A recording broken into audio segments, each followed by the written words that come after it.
you have to depend on multiple carbohydrate transporters, which are commercial products, and what we call them as not the medium chain triglycerides, MCT, don't get me wrong. We are referring to here multiple carbohydrate transporters, which are a combination of glucose or dextrose along with fructose. And like I always give the simple analogy to say, if there's a pile of cars heading to the airport and the toll gate is full, you try and open the second toll gate. So you have glucose that is being absorbed through one channel, and you have fructose, which is basically the fruit sugar that is totally being absorbed by the second gate, which means there are two different pathways. Somebody asked me, aren't gels very bad? I asked the runner, if you ate 2 bananas and you got 50 grams of carbohydrate, which is what you approximately would need in that second hour of your exercise, trust me, he would be running back to use the washroom because the fiber will irritate the gut if you're not used to food. It's a context. A food, when treated wrong, in the wrong timing, can become poison. But the same sugar gel, when you are exercising and your body needs that instant sugar, you take that as a source of fuel. That's an elixir. I am Venki, a working professional in IT as well as an amateur masters athlete and a coach for endurance sports. You are listening to the Working Athlete podcast. Here, I talk to working athletes from all walks of life and experts from various sports to provide you with inspiration, training tips, and lifestyle advice. If this is something that interests you, I have a small request from you. Please subscribe to the channel on YouTube, Spotify, Apple Podcasts, or wherever you get your podcasts from. You can also let me know what you like and what you would like to listen to more of by commenting in the comment section on YouTube. I promise to do my best to improve with each episode and bring you the best content that helps you and me get better each day. In this episode, I talk to a sports nutritionist, Geetha Ghaliyavar. Geetha is a sports nutritionist and a high-performance dietitian who is certified in sports nutrition from International Olympic Committee. She is also a certified diabetes educator, IBS expert, and a lecturer for SWAYAM, IIT Madras, Sports Authority of India, and conducts nutrition certification programs as guest faculty and lecturer for colleges and universities. She has the distinction of working with athletes from Olympic level, Paralympians, elite professional to recreational athletes, helping them with their sports performance through nutrition.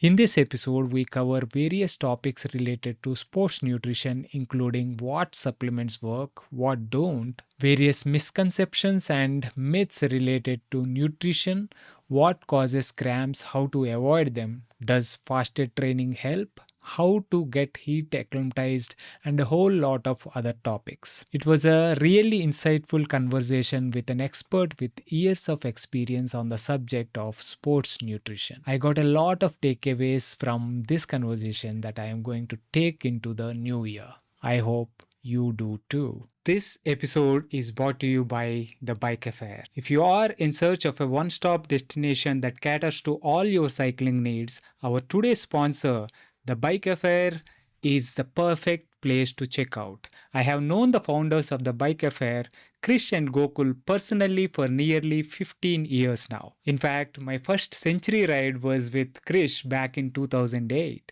They are both exceptional human beings and entrepreneurs that believe in providing exceptional service to their customers, and it shows. With over 14 years of experience, the Bike Affair has established itself as a trusted source offering honest advice and exceptional service. They are offering a special treat for the listeners of this podcast. You can enjoy a 10% discount on your first order by using the code BikeyVenki on their website. So if you are in Hyderabad, visit their store in Kondapur, or if you are anywhere else in India, shop online by using the link thebikeaffair.com. I will leave the link in the show notes. Now, enjoy the podcast. Hi Geetha, welcome to the Working Athlete podcast. It's a pleasure having you on the show. Thank you, Venki. It's been an honor, and happy to be helping and sharing knowledge to create awareness for cyclists. Thank you. And let us start by a bit of introduction about yourself and how you came about to be in sports nutrition. Interesting. I started my studies in sciences, and the requirement from my mother was that I must pursue only sciences because my brother is a doctor, and my sister had also studied masters in science. So perhaps otherwise I would have completed journalism, English media from Mount Carmel. So that diversified into nutrition dietetics in my MSc. I was enrolled for PhD just as I was in college, and I was uh, finishing my post graduation. Unfortunately, I didn't complete that. So that is something I'll always miss, having a prefix of doctor, not completing PhD. But yes, of course, thereon I did my registered dietitian's internship. I had a certification in exercise sports nutrition, like an honors course.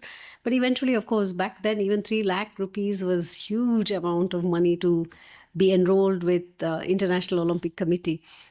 So God's grace, eventually I could complete that desire of having a postgraduate diploma from the International Olympic Committee. So today I work predominantly with athletes, and I'm also very lucky that there are a few athletes I assist who represent India at international platforms as Commonwealth, from Asian Games, Olympics, of course. A couple of them who I've very briefly had the opportunity to assist have also been at Paralympics. Awesome. That's quite a, quite a list of accomplishments, I would say. But I know I would like to, I got in touch with you. I got to know about you through friend of mine, Gaurav, and so then I looked up and saw, I mean, there is someone very close to me in Bangalore where, we could use her expertise to kind of share this knowledge with others, the other working athletes. So here we are. Thank you for taking the time. Well, yes, I think I must acknowledge Gaurav's, referral here. And the idea is to, improve the ecosystem as much as we can. I think a stitch in time can save 9. So much appreciated. And thanks to Gaurav on, bridging this conversation. Thanks. Let us start by talk. I have like ton of questions for you, but let us start by talking about because I'm a cyclist, and there is always uh, this thing about cyclists and bone health, right? So I in 22 I crashed and broke my collarbone. It seems like that's a rite of passage to kind of a clavicle fracture. And in time it healed, but similar injury, similar crash for another friend. He was slightly better built, and maybe his muscles cushioned or something. He did not need, he had a hairline fracture, as while mine was like a bigger fracture where it needed surgery and all. So I want to start there. How does cycling kind of cyclists, I often hear that cyclists have larger propensity for bone what is that Risk of bone fracture. risk of bone fracture.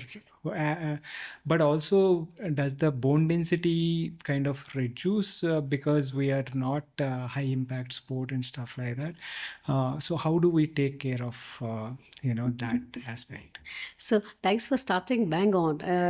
So I was hoping we would talk of macros and then come into certain other micronutrients which we oversee. But yes, I think today, though pandemic is gone, but I think the biggest challenge is the lack of adequate vitamin D, not just in athletic population, but I think pretty much in every scenario, especially if you're overweight or even you have challenge with obesity, because the absorption of the vitamin D is multifactorial, and then the exposure to the sun rays. And typically the misconception is if you are exposed to early morning sun, that is where you get the vitamin D, and it's not so.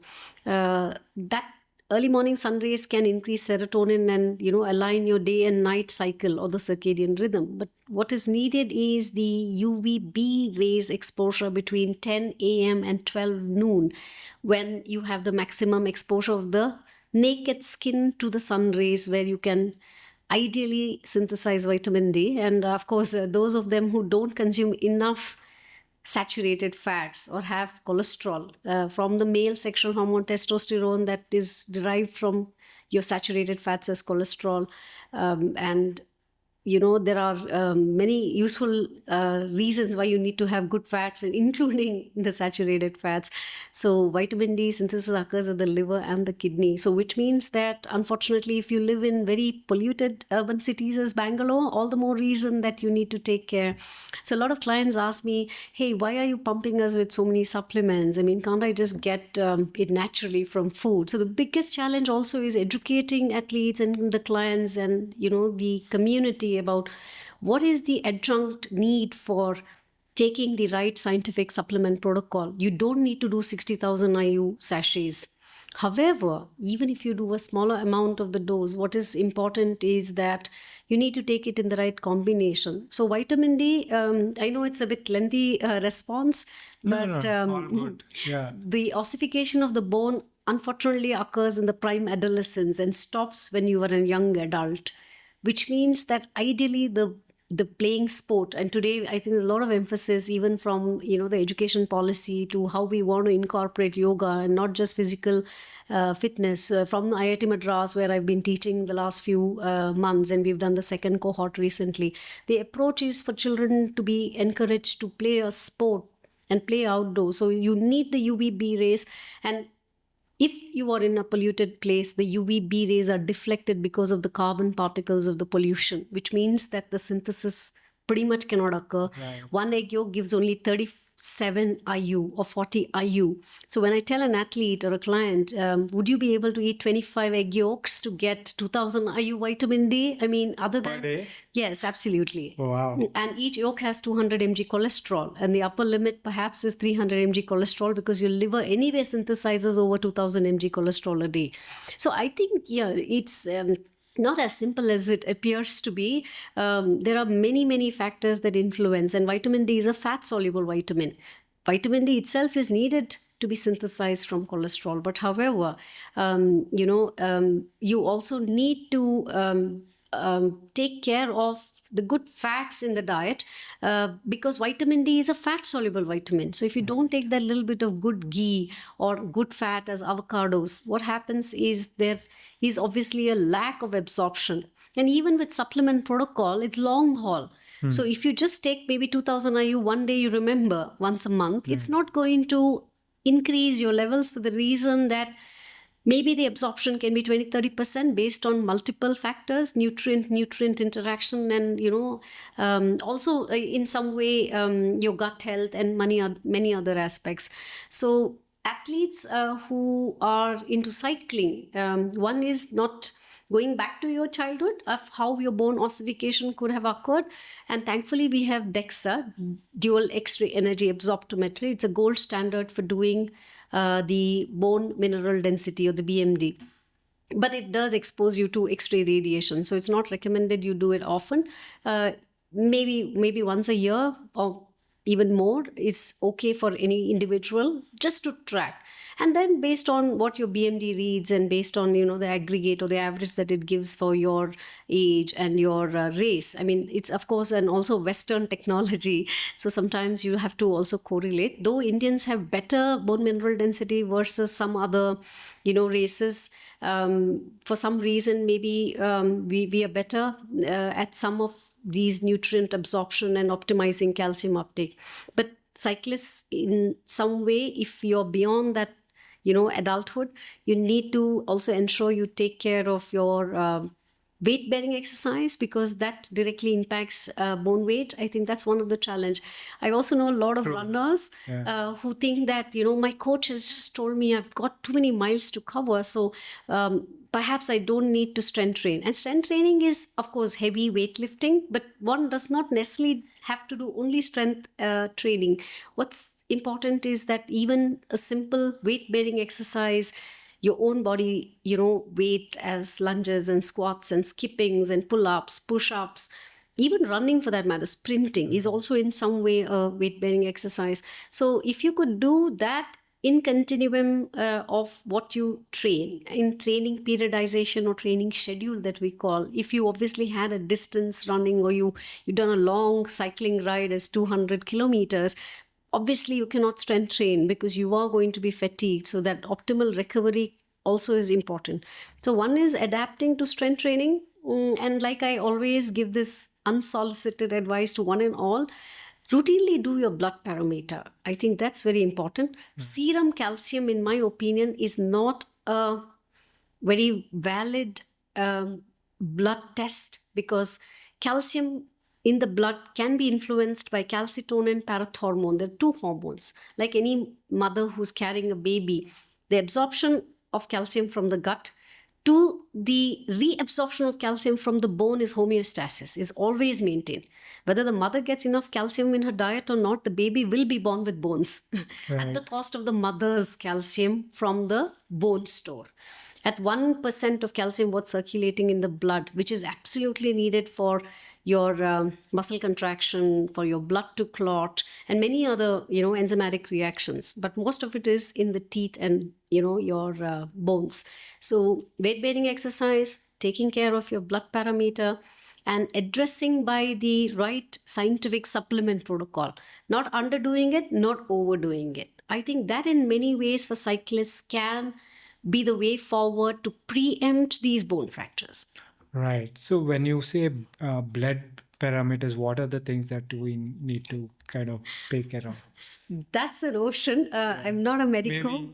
Maybe slightly touch upon. Yes, typically because I'm also a clinician and a dietitian who's worked in the hospital setup. And like I already mentioned, I am a registered dietitian. So which means, and also for everyone who's listening, I'd love for everyone to understand the difference between a nutritionist and a dietitian. Okay. Somebody who does a 2-week course also can call themselves nutritionists. And today we have so many varied super fast fast track courses. So I think there are a lot of dietitians, nutritionists very easily available. But for everybody who works with and professional or a support staff, kindly verify the credentials. A dietitian is somebody who studies 5 years of nutrition and dietetics. And someone like me who's a registered dietitian holds a registration, something like how her doctor holds his registration. So we have in India, from the Indian Dietetics Association, but just to reiterate, we do 10 subjects and we write an exam for 4 hours. And paper 1 is the toughest to crack because it's nutritional biochemistry, microbiology, physiology. I mean, it's intense. I wish actually we had that in continuum and in some way renewal of our license, which actually happens in America or anywhere else. So a registered dietitian is somebody with a license, and obviously it takes a lot of hard work to clear and crack that exam. And I've been very fortunate I did that in one go because I knew I would only do one attempt. I never thought I would clear until a friend actually called me and told me my name was on the website. So that's that. So nutritionist is somebody who is looking at helping you eat clean and choose healthier options, whereas a dietitian is somebody who has the advantage of understanding clinical parameters as blood tests. Right. As also somebody who will help you with medical nutrition therapy, like somebody who's a pre-diabetic, especially we must touch upon that aspect too, because in a lot of athletes, we sometimes see that leaning towards supplement intake can be more favorable than eating healthy. So they overdo sports supplements as chews and energy bars and gels and everything else that can be very convenient. So sometimes we do see elevated glycosylated hemoglobin. So medical nutrition therapy is where, as clinical dietitians, we will give them suggestions on how they can align certain medical conditions and with diet and supplements. So that's the difference between a nutritionist and a dietitian. That really helps. Thank you for that, because in this age of social media, like I said, there are so many people calling themselves nutritionists. Maybe rightly so or wrongly so, I'm not sure, but it is like a 1 week course. They might have done like a 1 week course or 2 weeks course. I don't know how much they, it kind of gets them qualified for proper guidance. But anyway, um, coming to the next aspect, the thing that you just mentioned, right? um, Sports nutrition, supplements, or the way we take all these gels, chews, and all that. You said that can raise HB1AC. HbA1c. Yeah. So how do we I know how does it happen, and how do we take care of that? Thanks for asking this question, Venki. And also, coincidentally, my own brother is a dentist, and he's Dr. Venkatesh, so I call him Venki too, very affectionately. So thank God you have a Bikey Venki prefix. So 14 November was World Diabetes Day, and years ago, about at least a dozen years ago, early 2010 or between 2012, I had done pro bono work for Biocon from doing their 10th year anniversary celebration, when they had a huge anniversary celebration on World Diabetes Day, to having kind of worked with some of their CSR events to create awareness on the right food choices to prevent diabetes or manage blood sugars. I think very recently also I did a webinar for an MNC.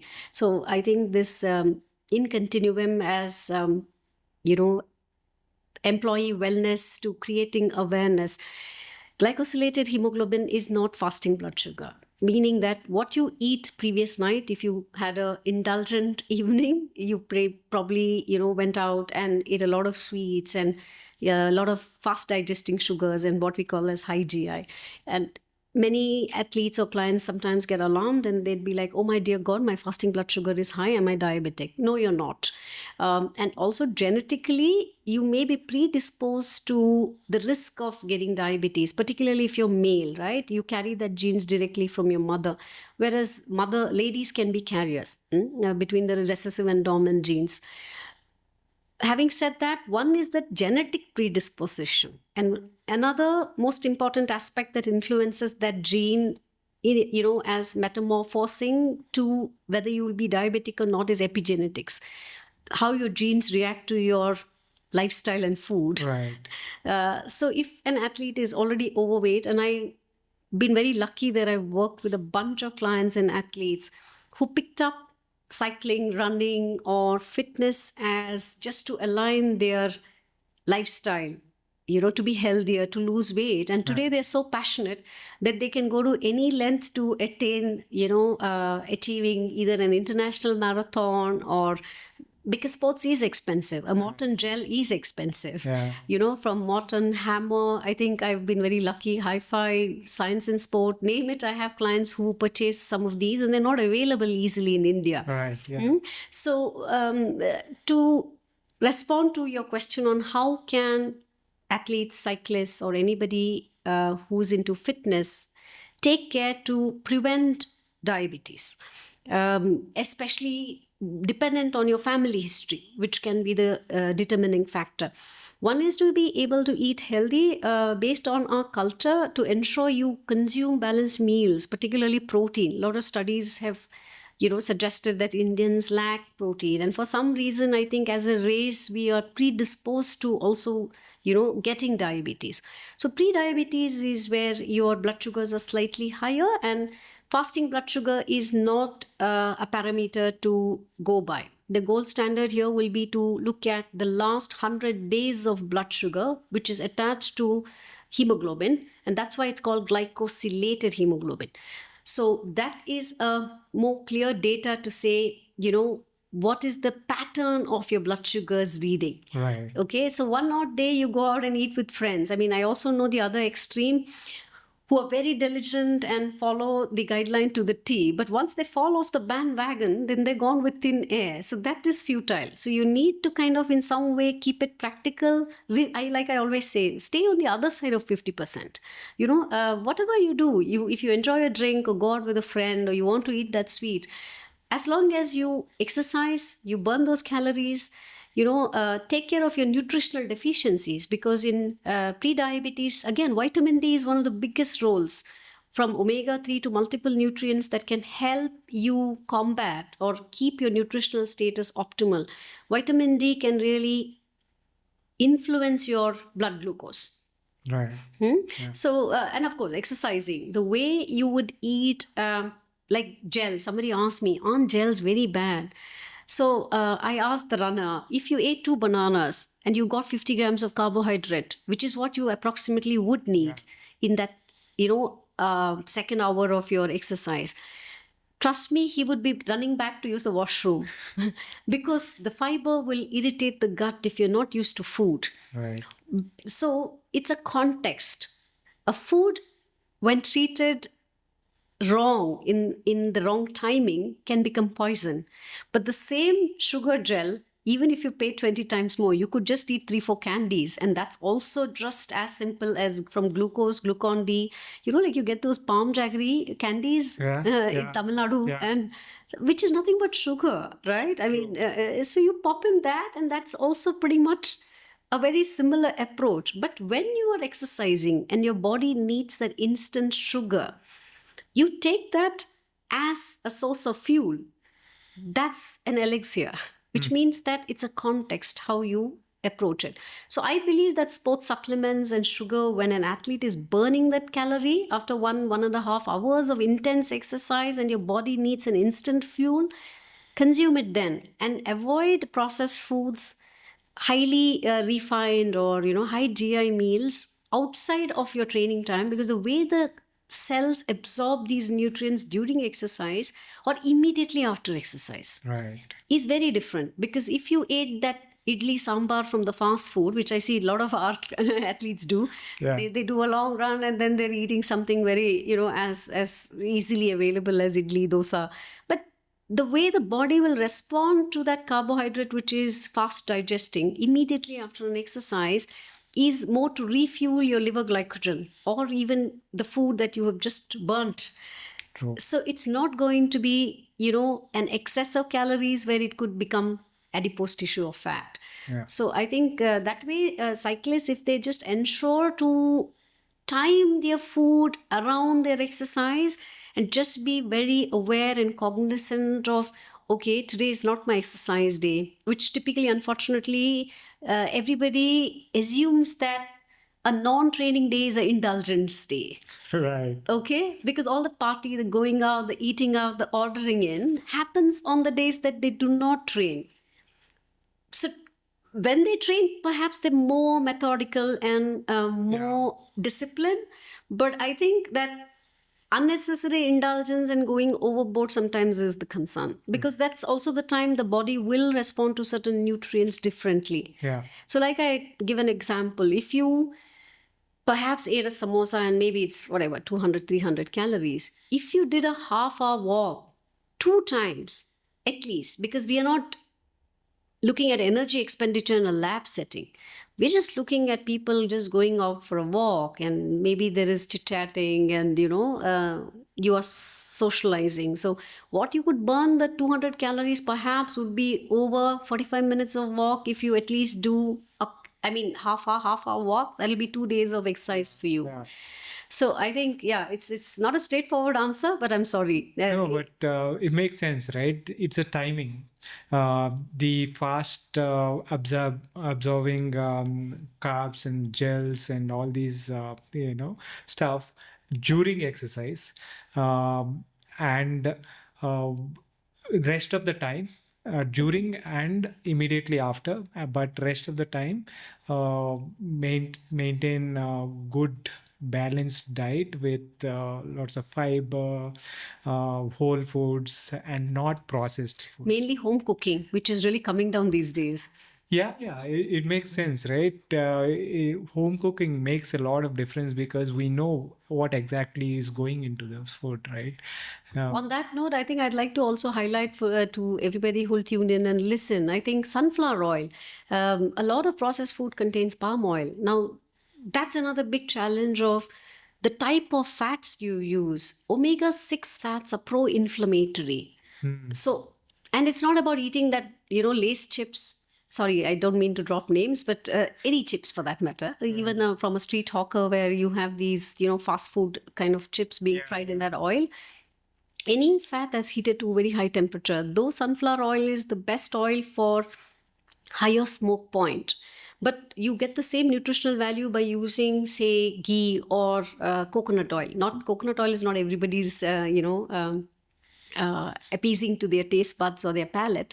But omega-6 also is very high in sunflower oil. So if you see a lot of homes use sunflower oil unintentionally. So this is something I really like to, propagate, that please use heart healthy oils.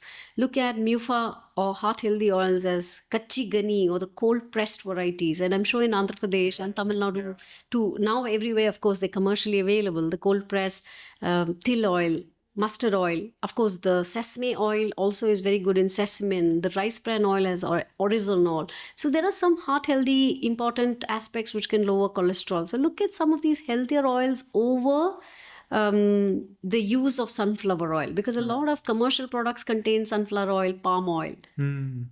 That my wife will love to hear this, because we switched to these cold pressed oils that you mentioned just now, and we've been doing it for the last couple of years, I think. Oh, wonderful. Which is good. So another thing that I wanted to kind of ask is, with all these gels and energy drinks, the dental health can go for a toss, right? How do we deal with this? Okay, so glad you asked that. We in fact call it water chasing. 2-3 aspects. One is, yes, from the cavities, particularly if you already are prone to them because of poor hygiene across years, right? Because the enamel is meant to protect, but based on your oral hygiene, do you rinse your mouth after food, and do you brush, and of course, you don't need to brush all the time. And many people also make the mistake of brushing as they eat. That's even more dangerous, because the citric acid and the, the acidic components of the food weaken the enamel. And when you brush immediately, that is unfavorable. So when you use sports supplements, for that matter, your, like your gels, or for that matter, even your sports drink.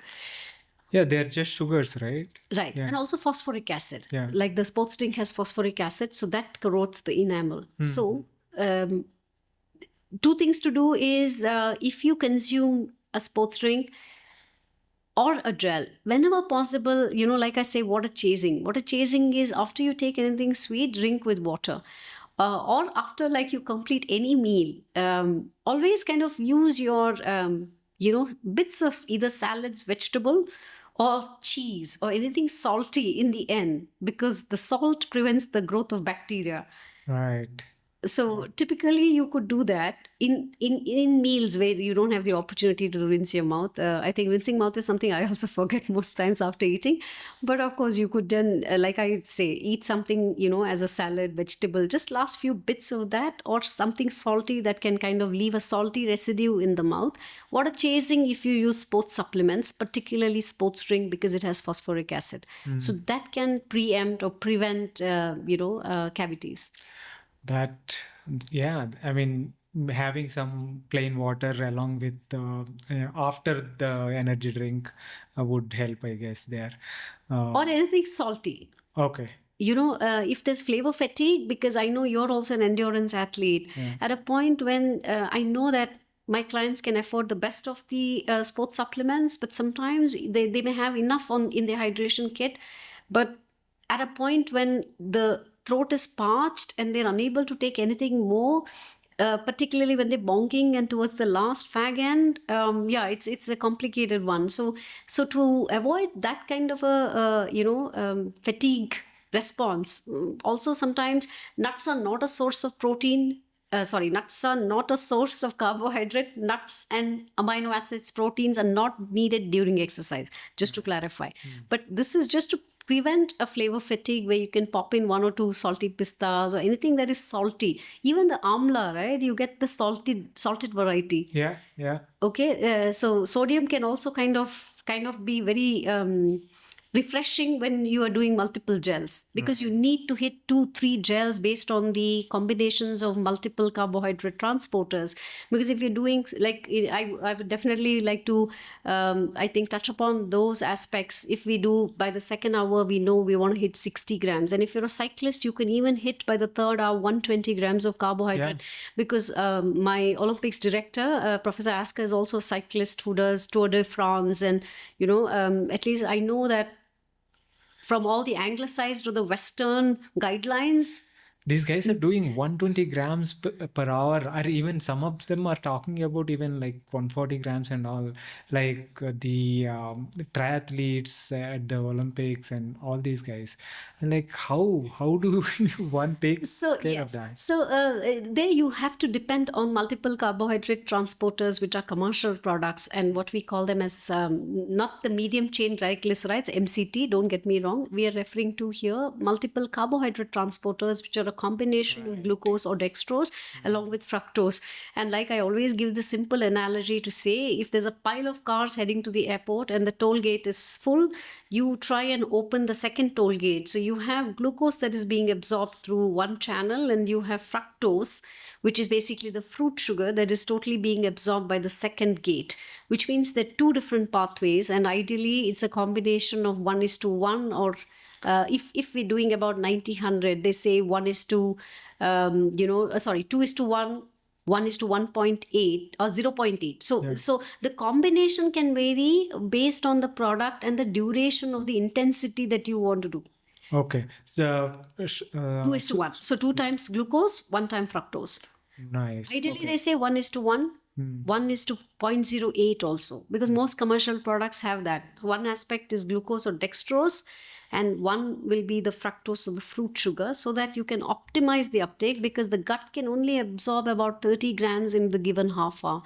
Right. So a lot of athletes will say, hey, I can't get multiple carbohydrate transporters, so, like the dual carb source. So can I just take 2 gels? This is one common query I get. Yeah. And I'll be like, my dude, my friend, you're going to vomit, because the stomach can absorb only about 30 grams on an average, which means it'll lead to GI distress and nausea and discomfort. Right. So most of these things are like maltodextrin based. Maltodextrin falls under sucrose or fructose? So maltodextrin is actually a starch. It's derived from corn. But however, the misconception is people assume that because it's starch, it is slow to digest. Though it is a complex carbohydrate, maltodextrin is a high GI carb. Correct. Yeah, because most of these energy drinks are contains maltodextrin, are maltodextrin based with other sugars, I think, right? So I always wonder what maltodextrin is. It like falls under sucrose or fructose? No, sucrose and fructose are disaccharides. Okay. Whereas maltodextrin is starch, which is powdered, like powdered potato or corn. Maltodextrin comes from corn. Right. Okay. So the single sugars are like, I think, I don't know if I'm going back to teaching the children in school. The monosaccharides are GGF, good girlfriend. Okay. So glucose, galactose, fructose. Uh-huh. The disaccharides are my life sucks, which is maltose, lactose, and sucrose. And sucrose is also a combination of the first two. So which is, like honey. Honey is nothing but also sucrose. Right. So that's how I used to teach when I used to teach in the international school. This is how I taught my children biochemistry. Excellent. So having these multiple carb transporters help us to kind of take care of, enhance the uptake of more carbs. Right. What an endurance athlete needs. And like I said, you need it only during intense training or longer duration of exercise time. You don't need it outside of that. Excellent. So how does one train the gut to kind of take this much carb input? Thank you. Very valid point. I'm glad you asked. With a lot of, I predominantly work also with a lot of endurance athletes among the other sports that I do. But a bunch of them are endurance athletes, triathletes, runners, and God willing, maybe more cyclists going forward. I've had a few cyclists in the past also. When they arrive for a consultation, they reach us at the nick of the hour when they have a huge event to do, like 600 kilometers, and they're heading out like in few weeks. Right. And I'd be like baffled to wonder, how do I even assist this athlete? Because there are multiple things to align. One is they come to us with nutritional deficiencies as B12, which can be like as good as single digit, which is either it'll be like 30 picomoles or it'll be 150, 200 mg per deciliter, which is extremely low. Firstly, they'll be so highly fatigued because B12 is the energy currency, which gives you energy, right? It's the nerve conduction and energy. So for any of these parameters to change, I need 3 months at hand. Unless and until I'm doing parenteral or, suggesting them under medical guidance for other interventions as injections, as B12 injections or jabs. Now, train the gut. If I tell an athlete, you hit 90 grams of carbohydrate in the second hour, actually it's 30, 60, 90. So even over 2 hours, I'm already teaching them to adapt to. And you can't do 45. So if I get a multiple carbohydrate transporter or a gel, which could be Elite as an example of giving me 45 grams of carb. So the balance left is another, 35? Yeah. Or whatever. Like 45, I'll tell him to do 2 gels. Right. Number 1, they cannot access, it's out of stock. Number 2, they try and take it once, they don't feel great, right? Sometimes if it's caffeinated, and based on how genetically endowed they are they a caffeine responder? Are they a caffeine sensitive individual? The first thing they take the gel, in no time they will have to head back to use the washroom. Right. Yeah. Particularly based on the type. Not so much in cyclists because they're on the saddle. It's a lot more comfortable to eat if it's a plain, they're doing not so intense cycling. But for runners especially, there's GI distress. Yeah. So training the gut is a concept where we want athletes to get used to consuming larger quantities of carbohydrates. And many times it's not always possible to eat only food. Like in the beginning of your exercise or when you set out, it's a lot more easy to eat. I've had athletes eat chickpea, nuts, berries, Right. They do bananas. I've had clients do, in triathlon, they've done bread and jam. I don't know how they find the time. Yeah. They're like, I'm not very particular about, hitting that target. So I'm fine. I want to be comfortable and I want to enjoy the pace. So based on each one's comfort, and I think for that matter, train the gut is also about, the weather conditions and the climatic conditions. We had a very interesting research paper that came out to say, should athletes train dehydrated? We're talking of hydration here.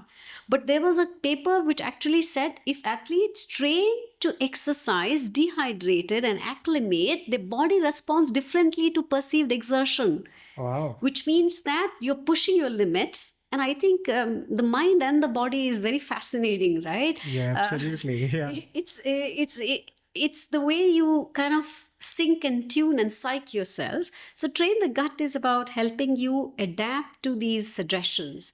And that is a process because there is no one size fits all.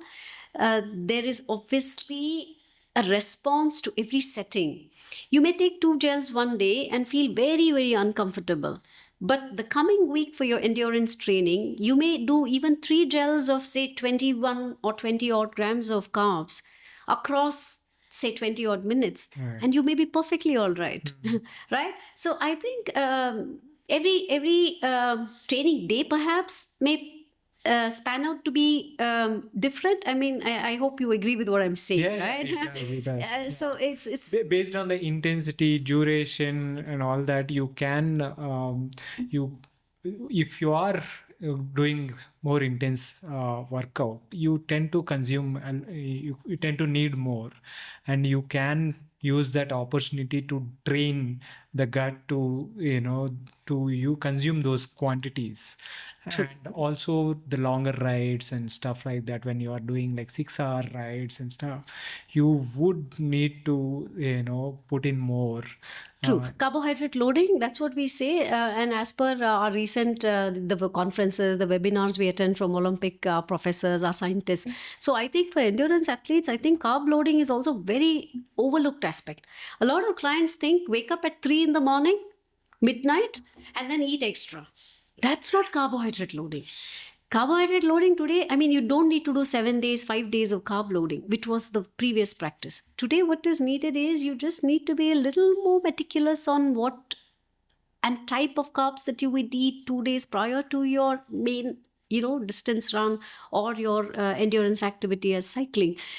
And that could be even hitting 10 grams, 12 grams of carb for every kg body mass, which means a slice of bread is 15 grams of carbohydrate, to give you an example. You can imagine what hitting 600 and an Indian average male, what is 65, 70 kgs? Yeah. Average.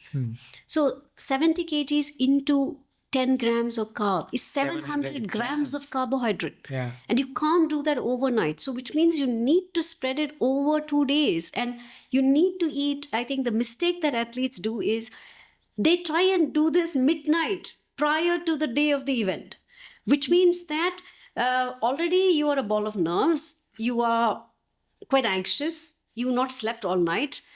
Bowel movement, I think evacuating before the run is something on the mind. And obviously, nobody is used to that circadian rhythm of going to the toilet or washroom midnight. So obviously, there is a bit of mental distress. So I think, and for those with a sensitive gut who have loose stools, I think I know some clients, before a big day, they're always having a tummy upset. So which means that you also need to reconsider the fiber, the whole grains, or are you overdoing the fiber just before the event? And I think that is something that also is a misconception. Ideally, you want to do low fiber the previous night so that you don't have flatus, or typically what we call as gas or discomfort, because that can also cause a bit of abdominal discomfort, the urge to use the washroom or go to the toilet. So carb loading is a very important aspect for endurance athletes. Yeah, I think loading, using the 2-3 days before the event is important, like you said, not just the night before, right? Midnight. Midnight before. So that is great point. And like you said, 10 grams per kilogram of body weight, and kind of space it out over 2-3 days. It'll be great for the carb loading for the bigger events. Right? True. And also I think cycling is a sport where you don't have to worry about the weight, unlike weight category sports that we work with, or even a runner who's overweight who needs to lug their extra weight. Because with extra carbohydrate also comes 2.7 molecules of water that each glycogen molecule holds. So there is an increase in weight, and sometimes some athletes get a bit ruffled and they're a little perturbed about the weight shift. But I think that's really not much of a concern, especially at least in cycling. I mean, I tend to disagree, because especially while climbing, we tend to feel every gram. Okay, sorry, you speak of experience. I think the only cycling I've done is leisure. No, I mean, I'm being a little because although we are there is no effect of weight on our joints and stuff like that in running, or say someone like a boxer who he has to think of the weighing scale, like the weight making and all that, right? Even when we are climbing, or we feel every gram of it, because we have to put enough power to take our weight up that climb, right? So in your practice, Venkat, do you see a lot of your cyclists use creatine? No, not many. It's actually quite less, and I've recently done an episode on nutrition, and where I've looked at paper. I would like to talk about that next, where we looked at what are all the supplements that are effective, and creatine kind of tops the list there. So we'll get there. But before, I want to talk about, you mentioned heat acclimatization and training dehydrated, about that paper. Can we talk a little bit about that and how what are the takeaways from there? So this was one random paper where we go back to. Of course, I can't recollect the authors and the nitty-gritties and the nuances of it. But heat acclimation is obviously based on where the event is taking place, right? Pretty much many times it involves air travel. It may be a foreign country. I've had athletes being frozen during an event where they've gone underprepared. Yeah. And similarly, I've had triathletes do Dubai marathon and, or half 70.3, half marathon. What is it? Triathlon. Triathlon, yeah, half iron. Yes, which means it's damn hot there. So which means that you need to in some way keep training yourselves to acclimate or in a similar condition. The guidelines are that you want to avoid loss of body sweat that could be less than 2% of your body mass. Right. Which means if you're 50 kgs, just for math's sake, you want to be restricting yourself post your event or your training, always that you remain over 48 kgs. Yeah. And Or 49 kgs. yes, about 2%. Yeah. higher limit. Unless and until it's a very cold climatic condition and you can manage 3%, which does not impact you. Because when you are dehydrated, obviously the core body temperature rises. So once the body temperature starts rising, and body temperature rises not because of just the weather. The ATP is being used, which means the glucose is being oxidized, energy is being released, hydrogen ions are also building up. There is buildup of lactate. There is a whole metabolic pathway or these biochemistry or physiology that influences that. So obviously the burning of your food or your glucose itself is also emanating a lot of heat, right? It's a working muscle. So, and to top that, you're dealing with the external environment of the hot, humid climatic conditions. So it's not just one aspect that influences hydration, right? It's your, cooling techniques can be more meaningful in events that can be shorter duration or sprints, whereas in endurance events in triathlon which can last even 7 hours, or I've had ultra endurance athletes who done some in the forest which I don't even know goes on for a day or two. So how do you quantify cooling techniques for that? Whenever possible you want to use ice/chilled fluids, but that may not be a feasibility in many scenarios. True. So this particular paper talked of, ideally we're talking of, okay, hydrate or euhydration comes from not just during exercise, but you can preempt dehydration by consuming enough fluids and salt, or, many ways that you can enhance your hydration. Euhydration is about what you do during the event. The guidelines are anyway between 150, 250 ml water every 15-20 minutes. And then to keep the body mass lesser than 2%, and to rehydrate to about 1.5%. So which means if you lost 1 liter water, the idea is you're going to avoid exercise-induced hyponatremia, which means the loss of sodium, by adding water, and not just plain, but there needs to be enough salts, or even for that matter glucose, or any kind of source of carbohydrate in the water, which is fine. Diluted fruit juice, tender coconut water. Another tip to give to athletes is tender coconut water is hyperkalemia, which means that there is very high potassium and it lacks sodium. People think tender coconut water is good. They overdo it. They're losing sodium in the sweat, and they overdo the potassium, which is again an electrolyte imbalance. Yeah. Okay. So I think, and I think as even an academician, as an educator, as a practicing dietitian, I think there's so much we also don't know. We keep, learning. And sometimes our athletes also teach us. They know better than us. So heat acclimation this particular paper said that if you train your body to adapt to the heat, your rate of perceived exertion will fall, which means that you can outperform your usual scenario. Right. So does that mean that we can train Yes. a little dehydrated to get kind of a heat acclimatized? Yes. Amazing. Very interesting. Now coming back to this, you're talking about creatine and this, let us talk about, because I'm assuming you asked about creatine because there is always that chance of gaining weight with that usage. Yes. You seem to be better read than a dietitian.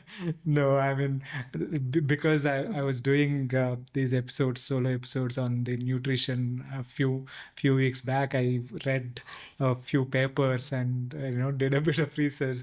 That's where I'm coming from, but not. I did not study for 4 years or 5 years like you. So I would like to understand a little bit more about what are the supplements that are scientifically proven to be effective for sports performance, and what would be the kind of timing and dosage, if we can go a little bit into that. Okay, so this is an ocean, and I'm sure it's a Yeah. hot topic, and we could talk about it for hours. Talking just to begin with, start off with creatine. Yeah. The misconception or the myth here again is that endurance athletes don't need creatine. Right. This is something that I'm often told. Yeah. And by the way, they like I said, the clients and athletes are better educated than us sometimes. They also are well read, they do their research. And of course, sometimes it's half baked knowledge from hearsay to, multiple misinformation, which can be more hazardous or dangerous.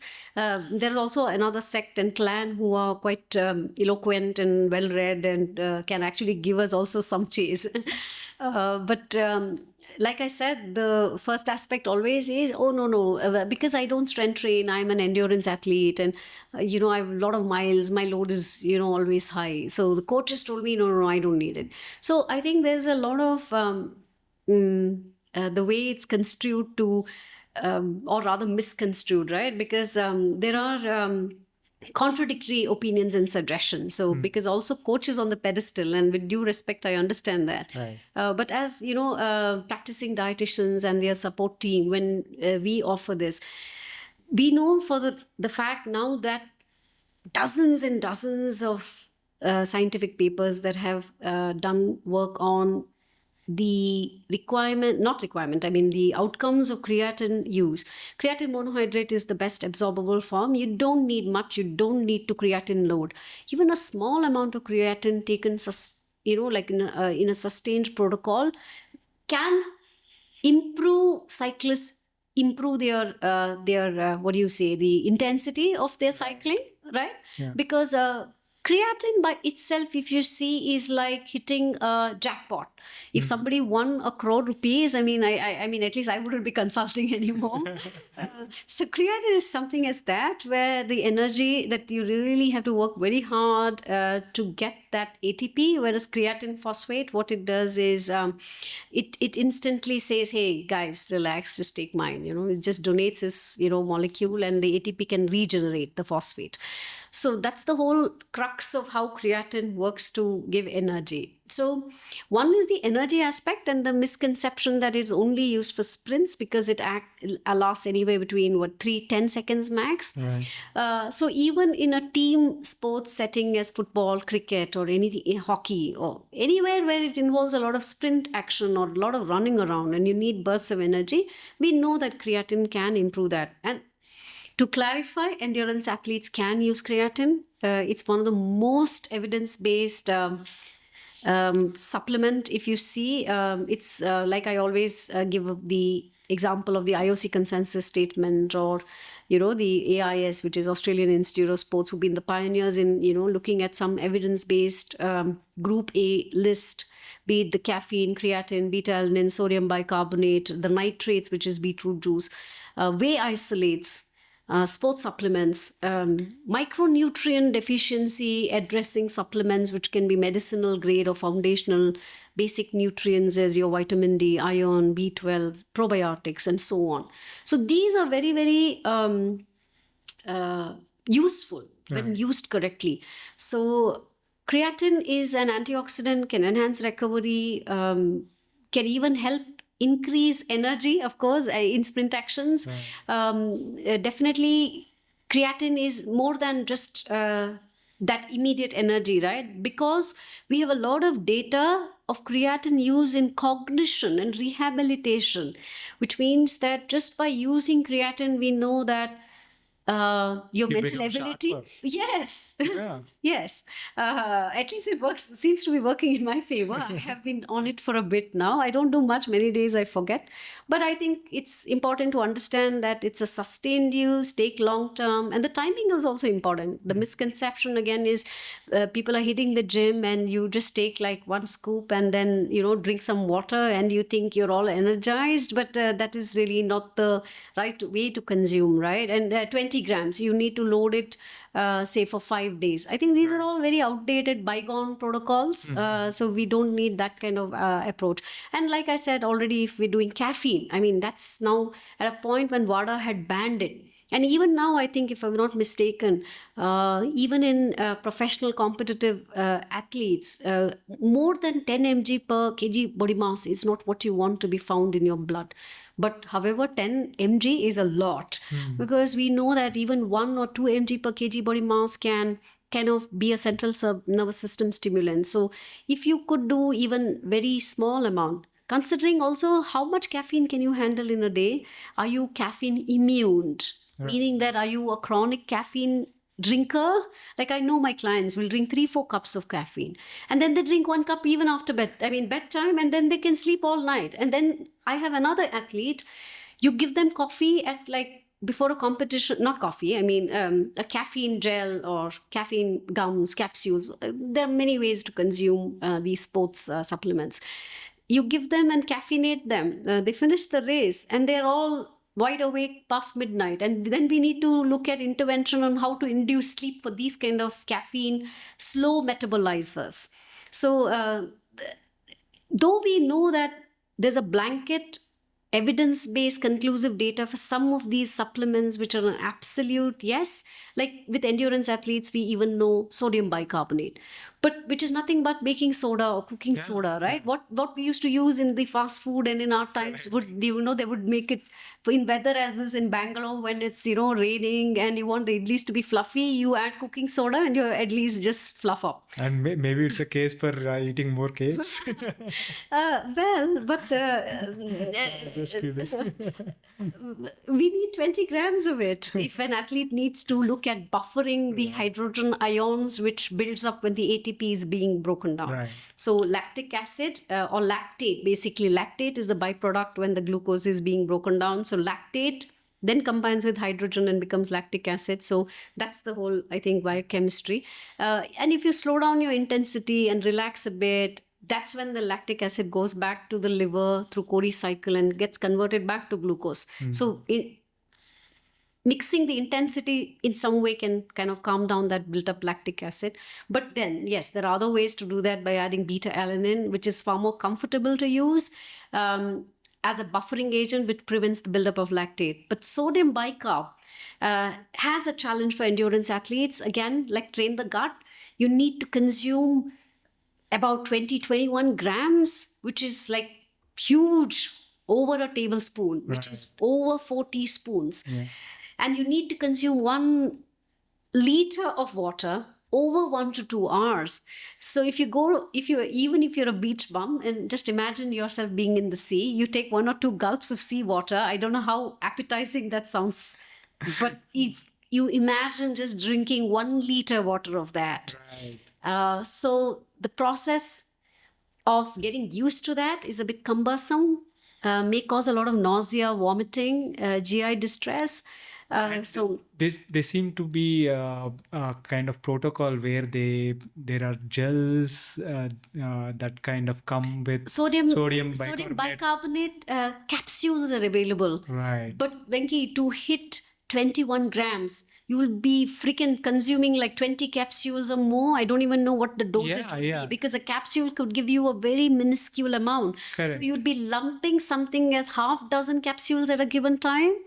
No, I mean, I saw somewhere, some athletes are doing a kind of a gel kind of preparation with slurry and consuming it. It doesn't But sound you need to amazing. but you need to also drink enough water because of salt. Right. I don't know. Yeah, that this while this kind of sodium bicarbonate consumption seems to be a little tricky. Other things are not as tricky, I would think. Like how do you dose? You said not 20 grams for 5 days and all that, right? For creatine, how do you kind of dose? So an adult can easily consume 5 grams. You don't need to do a loading. Yes, I mean comfortably, because about 3-5 grams, even more, based on the need. But like you already said, creatine is more than just giving energy, enhancing glycogen uptake, because glycogen is like in endurance athletes, though you want to look at fat burning, like caffeine is a fat burning or fat oxidation enhancer, right? But it also depends on your individual caffeine response. Whereas with creatine, it may not kind of be a direct impact to endurance athletes, but in some way, yes, those little sprint actions to enhancing your recovery, right? But of course, it does enhance or increase weight by half to 1 kg. Yes, that goes with that, because creatine holds water, so you must hydrate well. So on an average, if you're consuming just even a scoop, about 5 grams, and sustain it for a bit, because the assimilation of it into your cells, or whatever you call it as your muscle, right, is a process which will take very, very long. So a lot of athletes misconstrue that you take it as just one dose prior to your event and you're going to ace the competition. That's not the actual approach. And when it comes to the nitrates also is one thing that you mentioned, like one of the supplements that really help. How do you kind of dose that? Glad you asked that. There are commercial products, as based on how deep your pockets are. So you get the fanciest of the beet shots, and they're also batch tested. So there are one or two wonderful brands that are imported, but damn expensive. However, for a commoner, I think what I'd say is, again, to understand what is the way to use beetroot. Beetroot is not the only nitrate-rich vegetable. All dark green leafy vegetables are rich in nitrates. There are also supplements that can be available which are precursors of nitric oxide. Having said that, one odd day consuming a beet shot or a beetroot juice may not increase your VO2 max or oxygen carrying capacity. It is a process, and endurance athletes actually benefit the most, or for that matter, even sprint activities do. But using it consistently, anywhere between 2 to 4 weeks prior to the event. Dark green leafy vegetables, typically even radish leaves. Like in India, we have a lot of, now these days you don't get radish with leaves anymore in the market. But in my times, and I remember because my parents came from North Karnataka, and of course I don't have my parents anymore, but I have very, very fond memories of how my parents would be both cooking, and my mom made jowar rotis, and this radish was always a part of the salad, and the radish leaves particularly, which it's correctly thrown, which is the richest source of nitrates again. So arugula, which is a very foreign thing, rocket leaves, but our Indian things would be palak, but you need to eat raw, which is baby palak. So there are very nitrate rich vegetables, including lettuce, which is easy to consume. But if you do beetroot, the important thing is you need to do half a kg of beetroot. Wow. Which means that it could be 2 large beets. If you cold press, because if you dilute it with water, it's difficult to glug the whole thing down. So best is to kind of just extract the juice as is, and it typically would be consumed 2.5 hours prior to your training, exercise, or the event, because it takes that much time for the nitrates to convert to nitric oxide. For that matter, your own artery walls release nitric oxide. I mean, nitric oxide nitric oxide is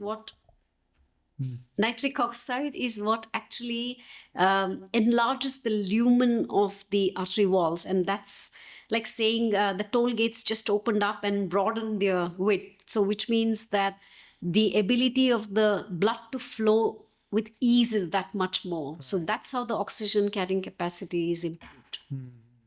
Excellent. And like you said, it is like you need to do it consistently for 3-4 weeks for the effect before your event. Excellent. And how do you, what about beta alanine that you mentioned? So beta alanine is again a precursor of carnosine. It's a buffering agent, very similar to sodium bicarbonate, and beta alanine typically can improve or add value and advantage to few sports that can be mid-distance to those that last over 10 minutes, right? But also what happens is for say somebody who's doing half marathon, and if they're even wanting a time less than 1.5 hours, I think every second and every minute counts, especially in competitive sports that particularly I work with elite and professional athletes. Every millisecond is a miss. Correct. Yeah. So in those kind of sports, a buffering agent is beta alanine, which in high intensity exercise can prevent the buildup of lactate, induce fatigue, thereby lower your performance. That can be a game changer. Not so much in endurance where you do long distance, but yes, in some way, these buffering agents perhaps can be of some value if it can be strategically used to kind of give you that extra edge of time. But endurance, like I said, it's long haul, and the outcomes are long drawn. So, it may not be very appropriate, I think, in my expertise, I haven't seen this. Unless until it's a shorter duration of because endurance can be anything over 90 minutes or more. Yeah. So even changing 10-15 minutes there can be an advantage. Correct. Yeah, excellent. Now let us. So thank you for covering all those, detailed supplements. And coming to muscle prevention, preservation and preventing sarcopenia. How, as we age, there is this chance of muscle loss is more, right? How do we kind of address it, through nutrition and other stuff? I think this is the need of the hour, with having talked so much very recently on World Diabetes Day to the challenge of Indians having higher incidence of, as a race to be diabetic. And also, as a community, I think we are very carb heavy. So protein really gets a miss. So for any individual, I think to consume 1 or 2 seasonal fruits, about 4 to 5 cups of vegetables a day, keep your healthy, oils as minimum as, and I don't think anybody needs more than say 3 teaspoons, if you ask me. Maybe if you like oily food and you're generous, or you have a domestic help, maybe 5 upwards, unless and until you're deep frying something. I think carbohydrates are never the concern, if you ask me. But I think the biggest challenge also that I see in my practice is to educate, handhold, reiterate, recommunicate, bully, ensure.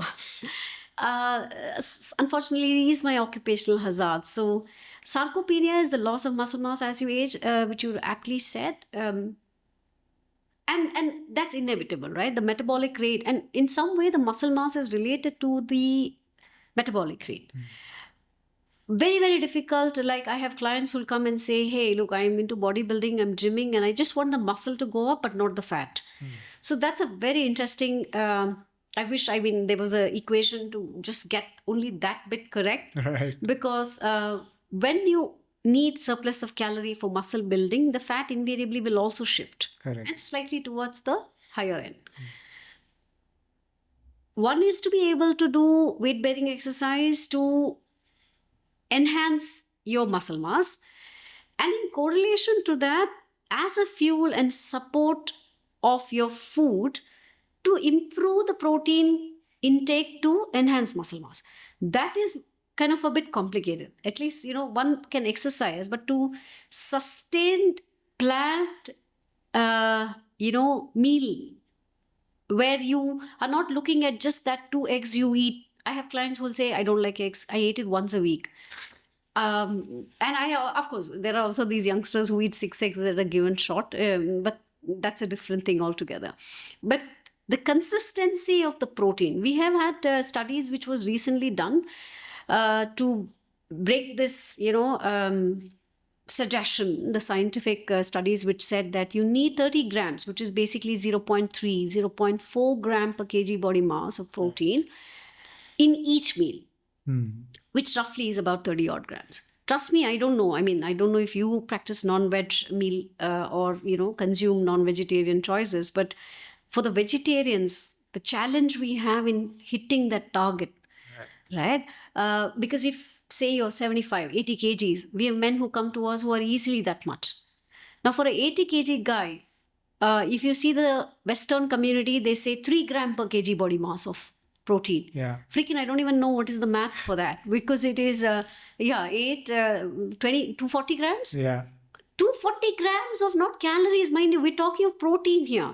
240 grams is, I would be like, okay, and even if you do chicken or chicken breast, theoretically, we know 20 grams or 20 or 25 grams you will get. What happens to the cooking?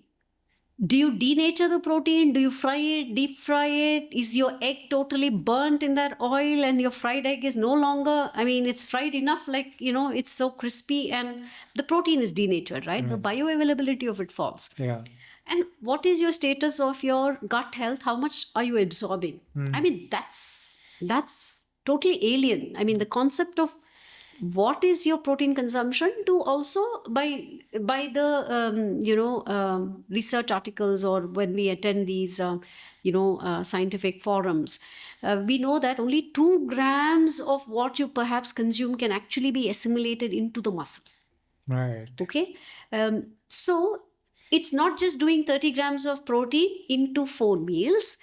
And interestingly, very recently, we had one study, of course, they're all from the Western world, and I wish we had more community data coming from, our own Indian athletes, and I hope that in some way that is possible in the near future. So they gave 100 grams of protein as one bolus meal, first thing in the morning. And no protein thereafter, because we believe the anabolic window period to enhance protein uptake was more supreme, meaning that eat protein as you finish your exercise and within the 2-hour window period. And that may not be true also, because you can consume protein before your exercise, during your exercise. During your exercise is not a source of fuel, just to clarify. A lot of people do brunch chain amino acids, not needed. After exercise, bedtime, on rising. And in this study recently, they said eat 100 grams of protein and then you don't have to worry because your body, as long as it gets the protein intake for the day, that's what matters. And we'd also know that, and I think it's also contextual. If you have protein and you have enough recovery period and you can allow muscle protein synthesis across 24 to 48 hours, which is a day or two. So I think there's no one size fits all, unless and until you have multiple training sessions as athletes, hardcore professional athletes do.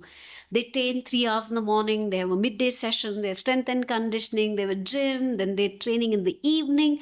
I think for those kind of guys to plan their intake between these sessions for recovery becomes, I think, pivotal in preempting DOMs, in injury, and the paraphernalia that follows. Right.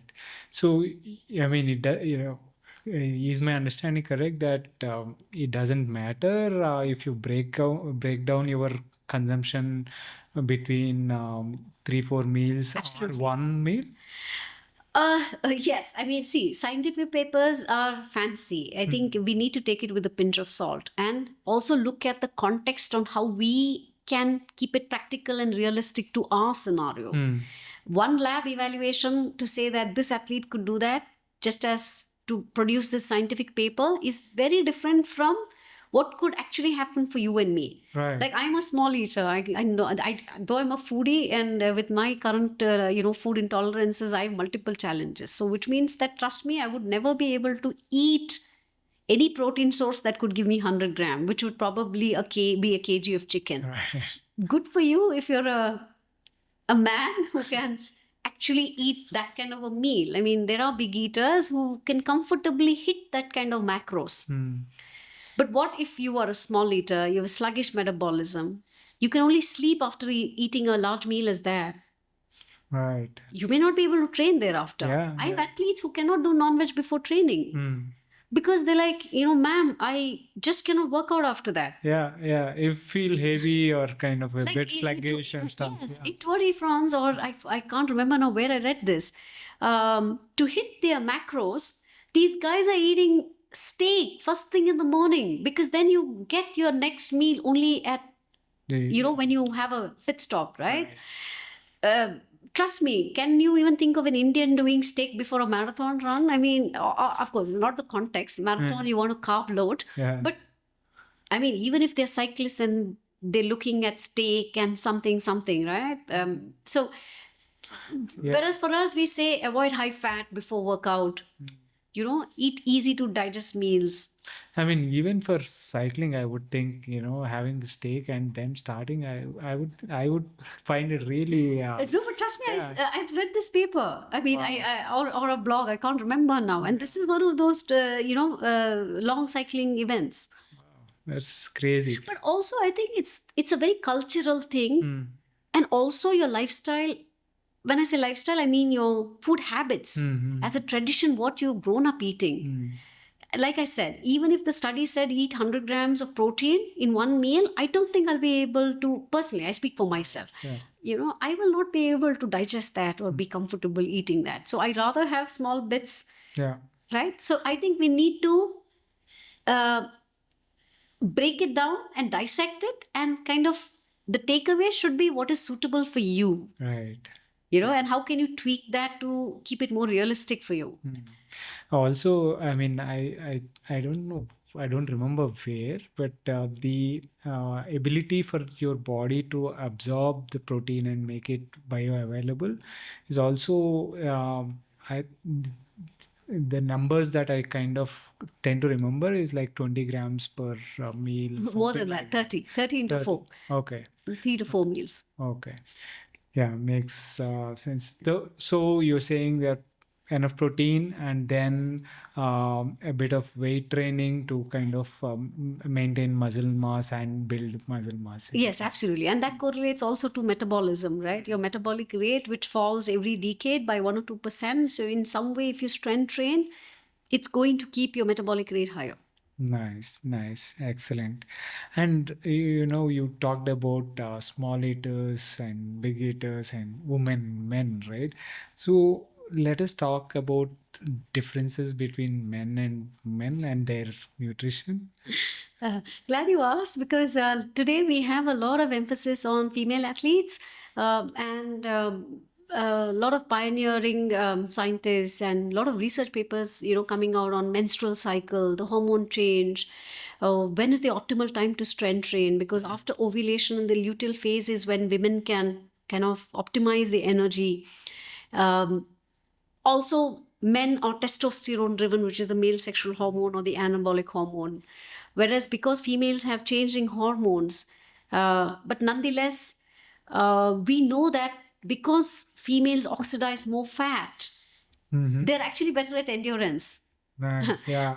So having said that, maybe a fasted workout may be more conducive for a male.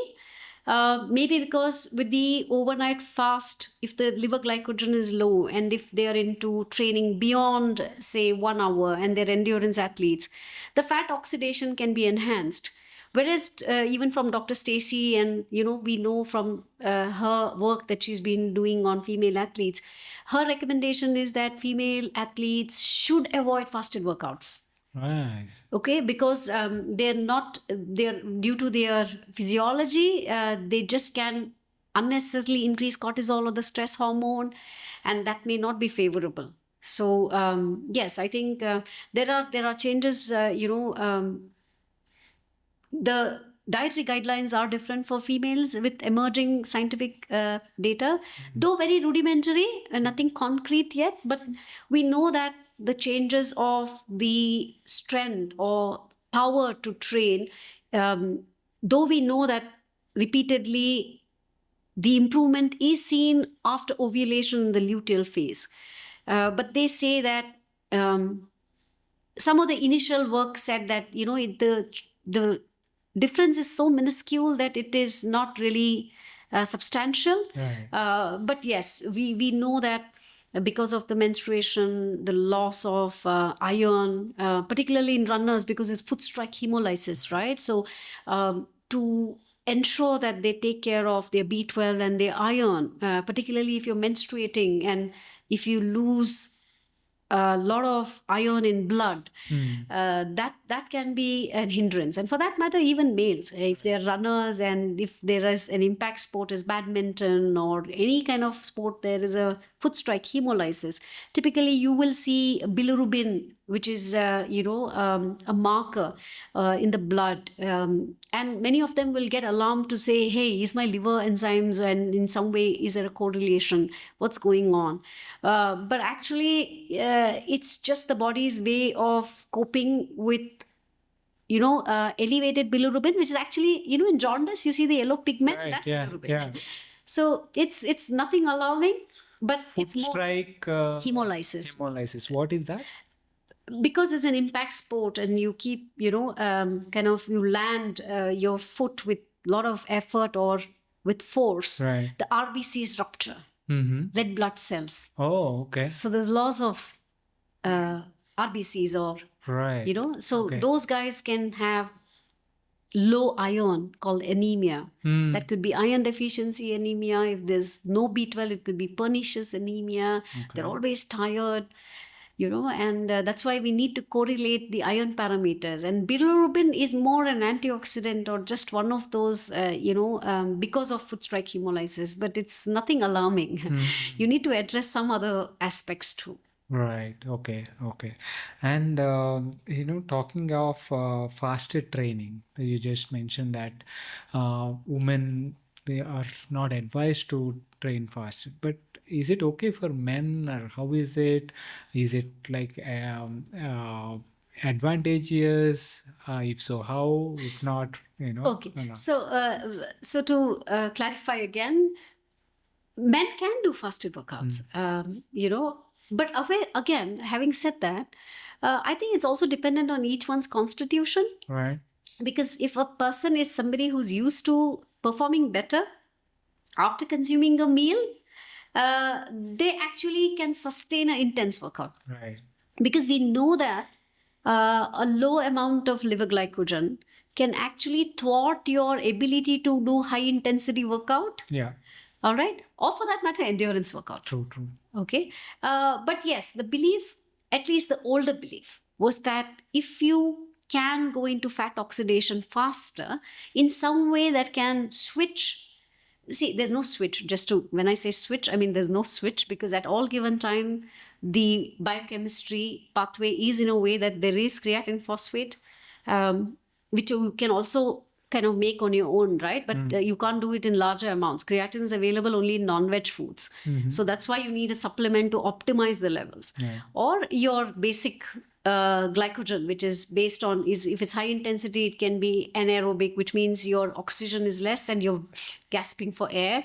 Or if you're comfortable in fat oxidation, where in endurance athletes, they do zone 2 or they do consistent, smooth effort for a long time, that's when the fats are burning. Yeah. So, but at all given time, in some way, it's a mix and match. So, but when I said switch, don't get me wrong. What I'm saying is that if you do fasted workouts, the belief is that you can go into fat oxidation. Okay. And is it, I mean, typically when I say fasted workouts, I would not suggest, as a coach, I would not suggest doing fasted high intensity stuff. That's Right. absolutely, that's right. That's what I clarified, Yeah. that if you consume a small snack, it could be like I said, the guidelines are about 1 gram of carbohydrate per kg body mass, but it can be even lesser. Right. Like a lady can eat just even 30 grams, which could be 2 slices of bread, 1 banana, or about roughly, a handful of oats. So if a guy would like to consume more, because obviously they would typically eat more because of either their body mass or their requirement, you could easily do about 60 grams, which could be, say, 1 banana or 2 slices of bread, or anything that can kind of on an average be, because a banana is roughly about 25, 2 slices of bread is 30, so I've already hit 45. And then you could do easily 1 teaspoon or 2 of jam, and I've already hit 60 grams, and that's not much actually. Yeah. So again, something that a lot of athletes seem to be struggling with is cramps, and there is the whole thinking was that it is always about hydrating, properly. You're not hydrated well, that's why you're like cramping and all that, right? But there is also a bit of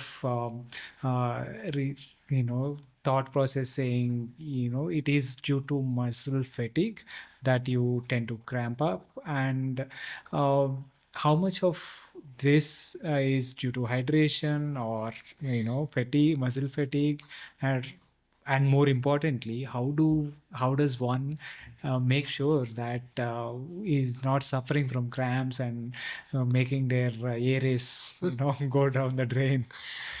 Yeah, glad you asked. So this is something that comes up very often in my practice, because the notion is that if you are taking care of hydration, which is the best optimal hydration status, and that's very complicated, right? It's 6% isotonic fluid. So Right. in 100 ml, if you add 6 grams or 8 grams of either glucon-D, sugar, honey, ideally that would be isotonic. So you want an isotonic. And for endurance athletes, if you're a salty sweater or otherwise, anywhere upwards 500 mg to 700 to 1000 mg of sodium, which is salt. So 1 teaspoon is what, 2400 mg. So half a teaspoon is roughly 1002. Right. So anywhere between half to 3/4 teaspoon of salt is what any endurance athlete will need by default in a liter water. Right. So you can't consume plain water.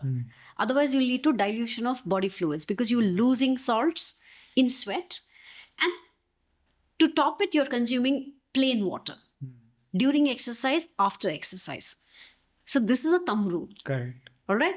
But apart that, like you already said, one way of sodium intake could also be, if you're going out for a long distance ride, you could do a simple, like I had a footballer who'd eat only boiled rice before workout, which is the best form, right? Yeah. I mean, you don't need to Simple carbs. fantasize bread, which is so highly processed. Just rice. Right. And you can even eat previous night rice, Yeah. which is with buttermilk and salt. Yeah. So adding salt prior to your workout, that's one. And like you already said, the fatigability, which means that, and that's $1 million question, right? Because it could be multiple things. Are you low on nutrients? Is it nutritional deficiency? Do you need nitric oxide? Do you need beta-alanine, a buffering agent that can prevent buildup of lactate? I mean, muscle fatigability is an ocean. And I wish I was exercise physiologist and I could talk more about it. Right. But the important thing that athletes overlook is not taking enough carbohydrate during workout. Correct. Yeah. Because it's not just the salt that holds water. If you see the scientific guidelines, it's the sugars that holds the water. Yeah. Yeah. Right? Like glycerol loading, right? In endurance athletes, we do in very hot, humid climatic conditions. It just prevents urination and holds more water, right? So that also is an enhanced hydration strategy. So in some way, beyond all of this, if we've already worked to the T and we've planned backwards and it's a big event, and a kid cramps, okay? And now today we know that in intense exercise, from evidence-based, from the scientific community, that sometimes it's just overactivated neurons. And it cannot be blamed on just lack of sodium, because if you've already done enough sodium, hydration, chilled fluids, ice slush, you've done all of that, and cooling strategy. Pour some cold chilled water on your head so that your body kind of cools down. You have everything planned to the T. But sometimes, yes, again, this is something beyond the realm of comprehension currently. But yes, we know that sometimes, despite taking care of all of these aspects, overactive neurons can be another reason that could be causing this. So it's a combination of both. If you all we can do is take care of these, like enough sodium, enough sugars, taking care of enough hydration in an isotonic way, and making sure while working out also, I mean during training, get Enough carbohydrate intake. Get enough carbohydrate intake, and also enough time in that intensity to kind of get your muscles also to get to used to that fatigue, All right. getting right. The heart rate. I think today there's a lot of, with the wearable technology, I don't use one. So I'm always compromised when people ask me. But thankfully from the little, reading that we do, I understand that what is important is that you can't take everything at face value. We'll have clients come and say, do you know, Auntie, I've burned 1,000 calories. And I'll be like, okay, it doesn't seem, to match, but nonetheless, I think what's important is to go by the pattern. I think the trends. I think that's the conclusive message we want to give. Right, and then rest, leave it to the Oh yes, absolutely. Like I always say, that's I think highly overlooked, Venki, because I know clients who really are very disciplined, practice everything as we suggest. One pitfall, that the challenge I see with them is they don't sleep on time. Because if you see the circadian rhythm, with all the phone, the gadgets, the lights, we're already exposed to too much. Not sleeping at the right time. And like I say, the growth hormone, okay, you don't, like I've had a bodybuilder once ask me, can you give me a referral to a doctor who will inject me with the human growth hormone? And I was like, what's that? Because we are, studying from Olympics, which is the IOC. We follow the very clear, ethical guideline of what is allowed for an athlete and what's not, because testosterone boosters to multiple other, unfavorable, what could be useful for somebody who wants quick gains in muscle mass and bodybuilding. Unfortunately, we cannot do that because we follow the ethical guidelines of IOC. So I think the natural growth hormone that you can sync with is just following the day and night cycle. So I think when the growth hormone releases bedtime, not that you may be growing as a child, but in order to optimize your hormones, the ghrelin, which is your appetite stimulating hormone that suppresses with good sleep, the leptin, which is the appetite leptin is the appetite suppressing hormone, ghrelin is the appetite stimulating hormone. So when you sleep on time, the growth hormone not only improves your muscle mass, because it is looking at repair and rejuvenating and muscle protein synthesis. That's why that I think there is no one message we want to say, because it's like you can't really replace these aspects, right? Food, protein, omega-3. Now we know even omega-3 for that matter enhances muscle mass, and it's not just needed for anti-inflammatory function, the DHA of the brain. I think that's something we must convey to our audience who listen to us. Omega-3 is another aspect which is absolutely needed. I think that is highly overlooked. The ratio of omega-3 or omega-6 to omega-3 ideally should be what? 1:1, 2:1. In India, it's 1:40. Wow. Like the omega-6 is so high that we don't get omega-3. And for those guys who don't eat fish, because it's available in marine fish ideally, and in vegetarians like these dark green leafy vegetables and flax seeds and chia seeds and all of that, the ALA, alpha-linolenic acid conversion is less than 5%. Some papers have documented 0.5. So which means you need to eat a lot more. than just getting a small dose. So omega-3 is known to be improving quality of life, skin, brain, cognition, heart health, Wow. including increased muscle mass. Right. So that is also something that we miss talking about, omega-3. So omega-3s for vegetarians is like green leafy vegetables, Walnuts, olives, olive oil, flax seeds, chia seeds. Yes. Okay, excellent. I mean, that's interesting. And sticking a little bit on the sleep. Oh, Right? sleep, sorry. So how do we ensure that we are like sleeping Sleep well? hygiene? Yeah. Sleep hygiene itself is a wonderful topic. From food that can enhance sleep. High protein diets are high in tryptophan. Tryptophan is a precursor of melatonin. Melatonin, serotonin. Early morning sun rays increases serotonin. A lot of people drink water at bedtime. Drink water during the day. Don't get up once or twice to use the washroom in winter. Yeah. Okay, and getting off the mobile phones, which I've been struggling. It's been my last 2 New Year resolution.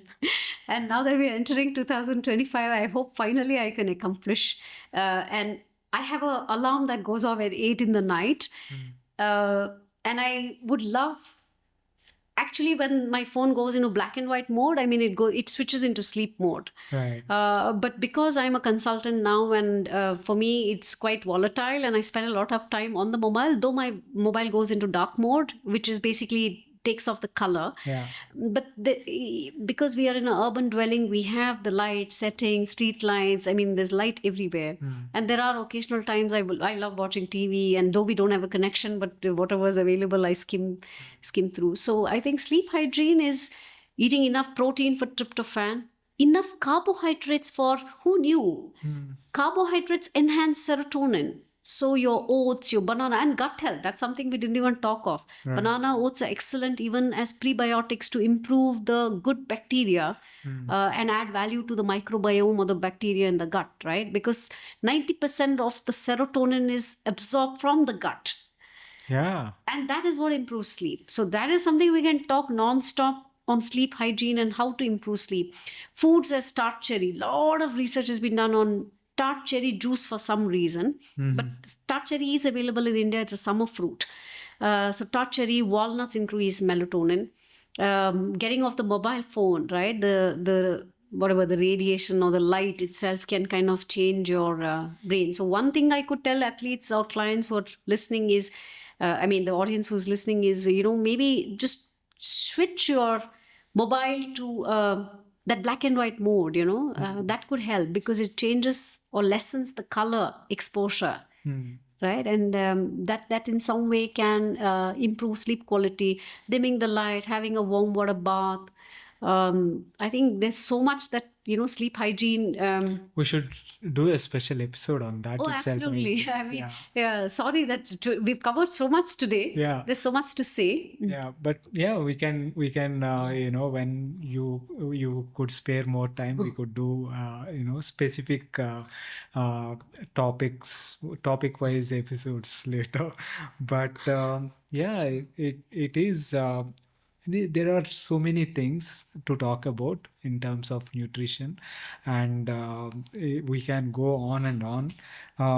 But how would one look at their diet and assess whether they are getting enough nutrition as it is from their whatever they are consuming, and how about how first of all how they could figure out if there are any gaps and how to kind of maybe bridge them. I know it's your job to help people identify that, but whatever you could. Oh yes, I'd be happy for those who want to come and set up a session. But of course we are also here. Like I say, I'm not a businesswoman because I think as a consultant, I know if I set up a company and hired a half dozen junior dietitians out of college, I'd be making 20 times more money. And also because I'm a teacher and I'm a lecturer, I'm an educator, as an educator and an academician, I do believe that the onus on building healthier communities is on us. Yeah. And it's never for money, because, college and universities that not all times pay us, obviously they have their own challenges. So it's not a money making or a lucrative profession. So I think just that you get a lot of respect, and you are honing the next generation and, kind of grooming and sowing seeds of sports nutrition, like I always call. In some way, I think having lost my father to cancer at the age of 17, having studied on scholarship and having lost my mom, I think in a way, life teaches you humility. And I think in many ways, there may not be possibilities for me to always give back financially, and which I'm sure I should do that in the near future too. But I think in a way, I think to change the approach to the right knowledge, which is backed by science, whatever we know, right? We cannot be holding it back. I think in the end, it's important that when I'm almost completing 22 years of work now, in March 2025, I'm glad that I'm so grateful that I've been sharing whatever I've learned. Not that I know everything, and the openness to also learn. Yeah. Right. So that is extremely important. That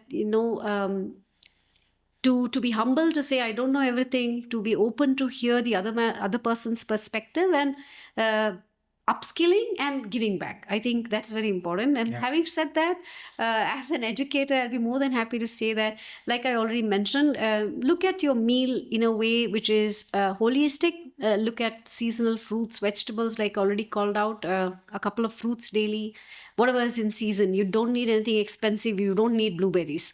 Even a 10 rupees guava is the richest source of vitamin C. That is what is an antioxidant. Green tea, you don't need to spend too much money on that. Right. A pack may cost you 150, 200, and can give you even 50 cups. So do simple things. If you can do 1 cup of green tea instead of the 4th cup of coffee, that's a win, right?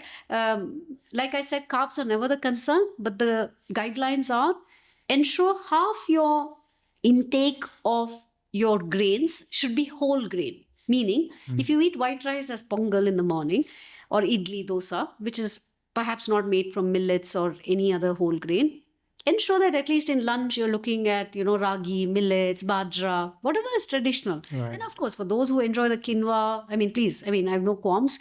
Based on what you enjoy, your palate, it's a magnanimous world with a whole lot of choice. So the focus here, like I said, omega-3, because you get it only from very little from oily fish, which is marine, sardines, mackerel, salmon, which are sardines and mackerel are quite reasonable. Anchovies, okay. Anchovies also. Smaller the fish, the better, because they lack mercury contamination, right? Biomagnification. So focus on omega-3s. Look at vitamin D. Vitamin D also is available only in oily fish or cod liver oil. Cod liver oil, by the way, is not omega-3. So I dissuade people from taking cod liver oil. So look at some simple things as this. And like we already emphasize, ensure there is a visible protein source in the center of your plate in every meal. I think that's what Indians need. That is what I think our community needs. If we can just predominantly eat home-cooked meals, I think as a closing message that we want to convey, it's okay to eat out once or twice. It's okay to order in. It's a life after all. We cannot escape from the advent of Swiggy, Zomato, processed foods. But if we can remain within the, confines of a boundary of, okay, this is what goal I will set for myself. And to keep it, like I always say, simple, practical. No need to, over dandify anything. I think that should be, I think, in simple terms, what is healthy living. And of course, I'm working on the mind. I do yoga twice a week, so that has helped me a lot as I have aged and I've grown, and I've been a late bloomer, I would definitely confess, but I've been grateful that I've really worked on myself academically, upskilled. I exercise. I think people would call me orthorexic. I may not do half marathon, but at least I do 2 kilometers a week, and that's good enough for me. What's important is do what works for you. I think at my weight of 44 kgs, I just need to do exercise, which is weight bearing maybe 2 times, 3 times, which I try and attain most times. Right. Couple of times of yoga. So I think in the end, just you have to work out your own equation Absolutely. and arrive at what works for you. Yeah. When I never drank all my life, and I of course, never had parents, and so you can imagine what life could have been. So never had those opportunities to go out, get a drink, until I only tried that a few times and paid for someone else's drink. Did I realize that it took me 2-3 days to recover? I was zapped, I lost the energy, I lost the money, and there was no fun in it. I'd rather get up early morning and go on a hike, trek. My energy levels pick up during the day, and I perform better at the end of the day, which means I go out for my evening runs, my exercise, and that's fabulous, right? I mean, there's no rule which says you need to exercise only in the morning. So I think that is something that I think as you age, you figure what works for you and what is really, your comfort zone. Yeah. And I think today there's so much influence of social media. Someone's wearing this, attire or this shade, this lipstick, someone color. And I love your hair too. I've never colored my hair in a long, long time. So I think today we need to be making peace with ourselves and who we are and arrive at what works for us nutritionally, mentally, sleep wise, and I think everything in balance. Yeah. And I think be contented with who you're becoming and what you want to be, and more importantly, what you don't want to be. Absolutely. That's a great note to end on, Geetha. Thank you for taking the time. It's been a blast. I've learned so much.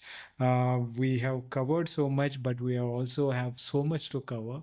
But thank you for taking the time. Perhaps we could do a repeat session someday. Thank you. No, glad, Venki, and thanks to Gaurav also for introducing me to you. And he's also doing great. I'm very happy with his progress, and so let's spread good knowledge and get our communities healthier. Like they said, what really struck a chord with me is a calm mind and a fit body. Absolutely. A calm mind and a fit body. Thank you. That was my conversation with Geetha. I hope you enjoyed that. If you are enjoying these podcasts and are finding them useful, please consider supporting the podcast by subscribing to it on YouTube as well as on your favorite podcasting app. It really helps. Thanks again for your continuous support. See you next week with another guest.